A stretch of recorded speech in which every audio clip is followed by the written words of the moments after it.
Hi, welcome to my channel. ಇವತ್ತು ನಾನು ರವೆ ಕೇಸರಿಬಾತ್ ಮಾಡೋದು ಹೇಗೆ ಅಂತ ತೋರಿಸ್ತಾ ಇದ್ದೀನಿ. ಇದು ನಿಮ್ಗೆ ಇಷ್ಟ ಆಗುತ್ತೆ ಅಂತ ಅಂದ್ಕೊಳ್ತೀನಿ.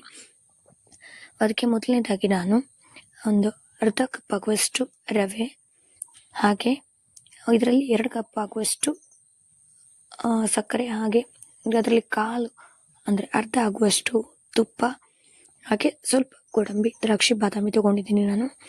ಈಗ ಅದಕ್ಕೆ ಒಂದು ಕಡಾಯಿಯಲ್ಲಿ ತುಪ್ಪನ ಹಾಕ್ಕೊಂಡಿದ್ದೀನಿ. ತುಪ್ಪ ಸ್ವಲ್ಪ ಬಿಸಿ ಆದ ನಂತರ ಇದಕ್ಕೆ ನಾನು ಫಸ್ಟ್ ದ್ರಾಕ್ಷಿ, ಗೋಡಂಬಿ ಹಾಕ್ಕೊಂಡು ಫ್ರೈ ಮಾಡಿಕೊಂಡು ಸಪ್ರೇಟಾಗಿ ತೆಗೆದಿಟ್ಕೊಳ್ತೀನಿ.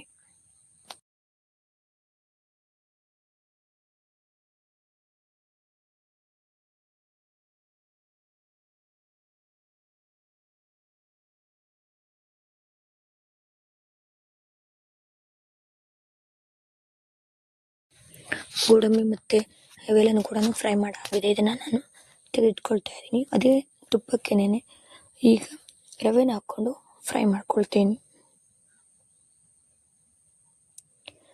ರವೆ ಮತ್ತು ತುಪ್ಪ ಚೆನ್ನಾಗಿ ಬೆರೆತ ನಂತರ ಒಂದು 5 ನಿಮಿಷ ಇದನ್ನು ಫ್ರೈ ಮಾಡ್ಕೊಳ್ಬೇಕು. ಸಾಕಾಗುತ್ತೆ 5 ನಿಮಿಷ, ಅಥವಾ ಇದು ಚೆನ್ನಾಗಿ ಸ್ಮೆಲ್ ಬರೋದಕ್ಕೆ ಸ್ಟಾರ್ಟ್ ಆದಮೇಲೆ ಇದಕ್ಕೆ ನೀವು ನೀರನ್ನು ಹಾಕ್ಕೊಳ್ಬೋದು. ಅದಕ್ಕೆ ನಾನು ನೀರನ್ನ ಪಕ್ಕದಲ್ಲಿ ಬಿಸಿಯಾಗಿ ಅದಕ್ಕೆ ಇಟ್ಕೊಂಡಿದ್ದೀನಿ. ಯಾವಾಗ ಫಸ್ಟ್ ತಣ್ಣಗಾಗಿರುವಂಥ ನೀರನ್ನು ಹಾಕ್ಕೊಳ್ಬಾರ್ದು, ಬಿಸಿಯಾಗಿರುವಂಥ ನೀರನ್ನೇ ಹಾಕ್ಕೊಳ್ಬೇಕು. ಅದು ಕುದಿತಾ ಇರುವಂಥ ನೀರನ್ನು ಹಾಕಿದ್ರೆ ಚೆನ್ನಾಗಿ ಬರುತ್ತೆ, ಇಲ್ಲಾಂದರೆ ಅದು ಸರಿಯಾಗಿ ಬರಲ್ಲ, ಒಂಥರ ಅಂಟಾಗಿರುತ್ತೆ ನೀವು ಚೆನ್ನಾಗಿ ಹೊರ್ಕೊಂಡಿಲ್ಲ ಅಂದರೆ. ಅದಕ್ಕೆ ಇದನ್ನು ಚೆನ್ನಾಗಿ ಫಸ್ಟ್ ಅದನ್ನು ಫ್ರೈ ಮಾಡ್ಕೊಳ್ಬೇಕು ರವೆನ.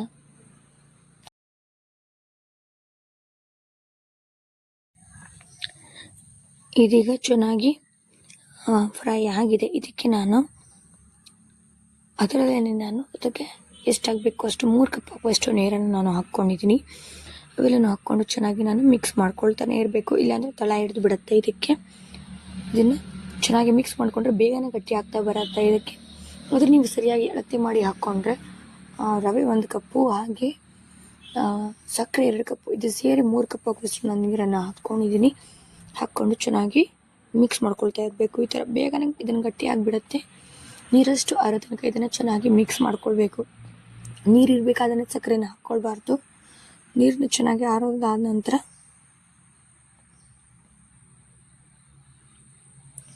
ಸಕ್ಕರೆನ ಹಾಕ್ಕೊಳ್ಬೇಕು. ಈ ಥರ ಇದನ್ನು ಚೆನ್ನಾಗಿ ನಾನು ಮಿಕ್ಸ್ ಮಾಡ್ಕೊಂಡಿದ್ದೀನಿ. ಬೇಗನೆ ಗಟ್ಟಿಯಾಗಿಬಿಡತ್ತೆ ಇದು. ಇದರಲ್ಲಿ ಮೇಯ್ನಾಗಿ ಚೆನ್ನಾಗಿ ಹುರ್ಕೊಂಡ್ರೆ ಚೆನ್ನಾಗಿ ಬರುತ್ತೆ. ನೀವು ರವೆ ಹುರಿಯೋದ್ರ ಮೇಲೆ ಇರುತ್ತೆ ಅದಕ್ಕೆ ಕೇಸರಿಬಾತ್ ಯಾವಾಗೂ ಅಷ್ಟೇ. ಇದನ್ನ ಈ ಥರ ಚೆನ್ನಾಗಿ ಮಿಕ್ಸ್ ಮಾಡ್ಕೊಳ್ತಾನೆ ಇರಬೇಕು, ಇಲ್ಲಾಂದರೆ ಅದನ್ನು ಹಾಗೆ ಬಿಟ್ಟರೆ ತಳ ಹಿಡಿದು ಬಿಡುತ್ತೆ. ನೋಡಿ ಎಷ್ಟು ಚೆನ್ನಾಗಿ ಅದು ಇದಾಗ್ತಾ ಇದೆ. ಇದಕ್ಕೆ ಈಗ ನಾನು ಹುರಿದಿಟ್ಕೊಂಡಿರುವಂಥ ಗೋಡಂಬಿ, ದ್ರಾಕ್ಷಿ, ಬೆಲ್ಲನ ಕೂಡ ಹಾಕ್ಕೊಳ್ತಾ ಇದ್ದೀನಿ. ಅದನ್ನು ಕೂಡ ಹಾಕಿದ ಮಿಕ್ಸ್ ಮಾಡ್ಕೊಳ್ತೀನಿ. ಚೆನ್ನಾಗಿ ಮಿಕ್ಸ್ ಮಾಡ್ಕೊಂಡು ಆದ ನಂತರ ಸಕ್ಕರೆನ ಈಗ ಹಾಕ್ಕೊಳ್ತೀನಿ. ಇದಕ್ಕೆ ಫಸ್ಟ್ ಅಷ್ಟನ್ನು ಕೂಡ ಚೆನ್ನಾಗಿ ಮಿಕ್ಸ್ ಮಾಡ್ಕೊಳ್ಬೇಕು. ಚೆನ್ನಾಗಿ ಮಿಕ್ಸ್ ಮಾಡಿಕೊಂಡ್ರೆ ನನ್ನ ಚಾನಲ್ ಯಾರು ಹೊಸಬರು ನೋಡ್ತಿದ್ರೆ ಪ್ಲೀಸ್ ನನ್ನ ಚಾನಲ್ನ ಲೈಕ್ ಮಾಡಿ, ಶೇರ್ ಮಾಡಿ, ಹಾಗೆ ಕಮೆಂಟ್ ಮಾಡಿ, ಹಾಗೆ ಸಬ್ಸ್ಕ್ರೈಬ್ ಆಗೋದನ್ನು ಮಾತ್ರ ಮರಿಬೇಡಿ. ಪ್ಲೀಸ್ ನನ್ನ ಚಾನಲ್ನ ಸಬ್ಸ್ಕ್ರೈಬ್ ಆಗಿ. ಈಗ ಇದಕ್ಕೆ ನಾನು ಸಕ್ಕರೆನ ಹಾಕ್ಕೊಳ್ತಾ ಇದ್ದೀನಿ. ಹಾಕಿ ಚೆನ್ನಾಗಿ ಮಿಕ್ಸ್ ಮಾಡ್ಕೊಳ್ತೀನಿ. ಸಕ್ಕರೆ ಹಾಕಿದ ನಂತರ ಇದು ತೆಳ್ಳಗಾಗುತ್ತೆ.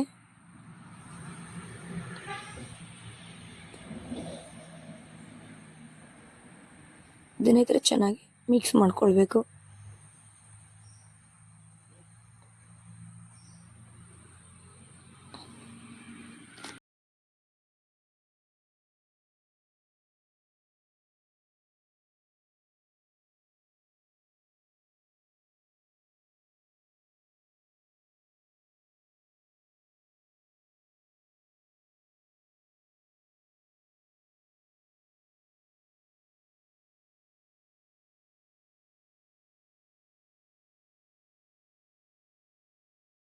ಇದೀಗ ಚೆನ್ನಾಗಿ ನೀರಾಗಿದೆ ನೋಡಿ. ಇದು ಸ್ವಲ್ಪ ಅದರ ಜೊತೆ ಅಡ್ಜಸ್ಟ್ ಆಗೋ ತನಕ, ಪಾಕ ಬರೋ ತನಕ ಇದನ್ನು ಚೆನ್ನಾಗಿ ಮಿಕ್ಸ್ ಮಾಡ್ಕೊಳ್ಬೇಕು. ಇದೀಗ ಎಷ್ಟು ತೆಳ್ಳಗಿದೆಯಲ್ಲ, ಇನ್ನೊಂದು ಸ್ವಲ್ಪ ಗಟ್ಟಿಯಾಗೋ ತನಕ ಮಿಕ್ಸ್ ಮಾಡ್ಕೊಳ್ಬೇಕು. ಇದನ್ನು ಥರದ್ದು ನೋಡಿ, ಚೆನ್ನಾಗಿ ಕುದಿಯೋದಕ್ಕೆ ಸ್ಟಾರ್ಟ್ ಆಗಿದೆ. ಇದೇ ಥರ ಮಾಡ್ಕೊಳ್ಳೋದ್ರಿಂದ ಇದು ಗಟ್ಟಿ ಆಗ್ತಾ ಬರುತ್ತೆ.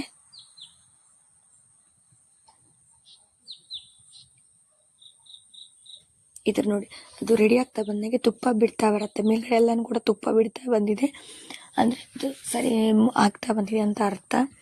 ತುಪ್ಪ ಮೇಲ್ಗಡೆ ಬಂದರೆ ಇದು ರೆಡಿಯಾಗಿದೆ ಅಂತ. ರವೆ ಕೇಸರಿಬಾತ್ ರೆಡಿ ಆಗಿದೆ. ಇದು ನಿಮ್ಗೆ ಇಷ್ಟ ಆಗಿದ್ರೆ ಪ್ಲೀಸ್ ನನ್ನ ಚಾನಲ್ ಸರಿಯಾಗಿ ಗಟ್ಟಿ ಆಗಿದೆ, ಇದೀಗ ರೆಡಿ ಆಗಿದೆ. ಇದು ನಿಮ್ಗೆ ಇಷ್ಟ ಆಗುತ್ತೆ ಅಂತ ಅಂದ್ಕೊಳ್ತೀನಿ. ಇಷ್ಟ ಆಗಿದ್ರೆ ಪ್ಲೀಸ್ ನನ್ನ ಚಾನಲ್ನ ಫಾಲೋ ಮಾಡಿ, ಹಾಗೆ ವೀಡಿಯೋಸ್ನ ಲೈಕ್ ಮಾಡಿ. Thank you.